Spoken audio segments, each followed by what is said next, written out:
মেয়েদের আপন বলতে কিছুই হয় না। মেয়েদের আপন তো তার কষ্ট আর চোখের পানি। সবাই তাকে ছেড়ে গেলেও এই দুইটা কখনো ছেড়ে যায় না। আসসালামু আলাইকুম, সবাই কেমন আছেন? আলহামদুলিল্লাহ, আল্লাহর রহমতে আমরা অনেকটা ভালো আছি। নতুন একটা ভিডিও নিয়ে আপনাদের মাঝে চলে আসলাম। তো ঘুম থেকে উঠে সর্বপ্রথমে সকালে নাস্তাটা করে নিচ্ছি, যেহেতু ঘুম থেকে উঠতে অনেক বেশি লেট হয়ে গিয়েছে। আর আজকে কিন্তু শনিবার, তো আজকে তো আব্বাজানের স্কুল বন্ধ। তো ঘুম থেকে উঠতে উঠতে কিন্তু অনেক বেশি লেট, কারণ কাল রাত থেকে একটু শরীরটা খারাপ, তো সেজন্য দেখা যাচ্ছিল অনেক লেট করে ঘুম থেকে উঠেছি। কিন্তু এই সময়টা একটু ভাবছিলাম যে এখন যদি বাসায় অন্য কেউ থাকতো তাহলে অবশ্যই সকালের নাস্তাটা করে রাখতো, একটু রেডি করে রাখতে পারতো, বা তাকে বলতে পারতাম যে আমার শরীরটা একটু খারাপ, সকালের নাস্তাটা আপনিই বানান। যেহেতু বাসায় কেউ নেই, শুধু আমি একাই, সেই জন্য নিজের নাস্তা নিজে বানিয়ে খেতে হয়। তো নিজের নাস্তা নিজে বানিয়ে খেয়ে নিলাম। তো তারপরে অনেকটা সময় অফ ক্যামেরাতে ছিলাম, যেহেতু বাসার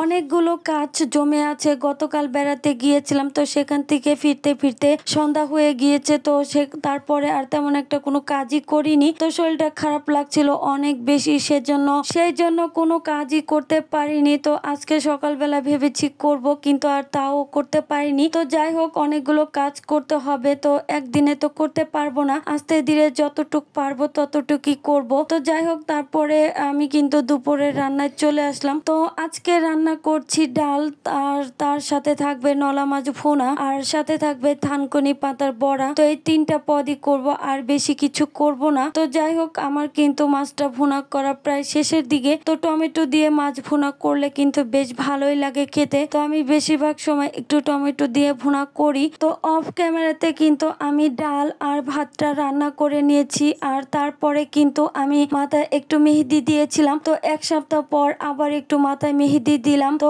ভেবেছি এখন থেকে প্রতি সপ্তাহে একটু মাথায় মেহেদি দেব, বা চুলে একটু যত্ন করব। অনেক দিন ধরে চুলের যত্ন তেমন একটা করা হয় না, তো সেই জন্য এখন থেকে চেষ্টা করছি প্রতি সপ্তাহে একবার করে মেহেদিটা দেওয়ার জন্য। তো সেজন্য একটু দিয়ে নিলাম। তো যাই হোক, আমার দুপুরের রান্না বান্না শেষ। তো এখন বাটিতে বেড়ে রেখে দেব, শ্বশুর আব্বা এসে দুপুরের খাওয়া দাওয়া করবে। তো যাই হোক, আর নিজের যত্নটা যদি নিজে না করি তাহলে কে করে দেবে? তো আমি যেহেতু একা, তো আমার জন্য তো আমাকে চিন্তা করতে হবে। তো আমার চিন্তাটা তো অন্য কেউ করবে না, তো সেই জন্য নিজের কথা একটু ভেবে চুলের যত্নটা করছি। তো যাই হোক, তারপরে সন্ধ্যার পর শ্বশুর আব্বা আমাদের জন্য রুটি নিয়ে আসছে। তো আমি ভেবেছিলাম রাতে একটু রুটি বানাবো, কিন্তু আর কি বানাবো, শ্বশুর আব্বা যখন রুটি নিয়ে আসছে তো সেই জন্য আর রাতে রুটি বানাইনি। তো তারপরে পেঁপে ছিল, পেঁপেটা কেটে নিলাম শ্বশুর আব্বার জন্য, তো আমরাও খেয়েছি। তো যাই হোক, ভিডিওটা কেমন লাগলো অবশ্যই কিন্তু জানাবেন। আজ এই পর্যন্তই, আল্লাহ হাফেজ।